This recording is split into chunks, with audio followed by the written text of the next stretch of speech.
நான்ஸ்டிக்ல சுடுற தோசை மொறுமொறுன்னு இருக்காது, உடம்புலையும் ஒட்டாது. நல்ல ஒரு இரும்பு கல்லில் மொறுமொறுன்னு, அதுவும் நேச்சுரலி இந்த மாதிரி கையிலேயே உரிச்செடுக்கிற தோசை வந்தா யாரு வேணான்னு சொல்லுவா. நம்ம ராஷ் குக்வாஸோடைய தண்டவாளக்கல் 6 mm திக்னஸ் இருக்கக்கூடிய இந்த தோசை தவால நான் இப்போ காமிச்சிருக்க மாதிரி கையிலேயே தோசையை அட்டகாசமாக உரிச்சே எடுத்துடலாம். அவ்வளோ நேச்சுரலி நான்ஸ்டிக்காக இருக்கும். இது நீங்கள் பை பண்ணுறதுக்கு www.rashcookwares.in நம்மளோட வெப்சைட் மூலியமாக பை பண்ணலாம். நம்மளுடைய ஸ்டோர் ராஷ் குக்வாஸ் சென்னை OMR பெருங்குடியில் இருக்கு. டைரக்டாகவும் விசிட் பண்ணலாம். இது 6 mm திக்னஸ் இருக்கனால நம்ம வீட்டிலேயே பர்ஃபெக்டான பேப்பர் ரோஸ்ட் செய்ய முடியும்.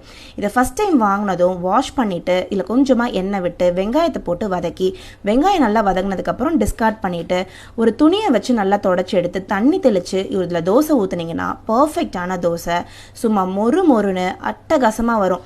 இதுக்கு மேலே வெள்ளையேன்னு நான்ஸ்டிக்கில் சுடுற தோசை தேவையே இல்லைங்க. தூக்கி போட்டுட்டு மொறுன்னு இந்த தண்டவாளக்கல் தோசை தவாவை யூஸ் பண்ணி தோசை சுடுங்க. இன்னும் ஏன் வெயிட் பண்ணிட்டு இருக்கீங்க? ஆர்டர் பிளேஸ் பண்ணிடுங்க. இன்டர்நேஷனல் கஸ்டமர்ஸ் ஆர்டர் பண்றதுக்கு வாட்ஸ்அப் நம்பர் கொடுத்துருக்கேன். இன்டர்நேஷனல் கஸ்டமர்ஸ் வாட்ஸ்அப் பண்ணி ஆர்டர் பிளேஸ் பண்ணிக்கலாம்.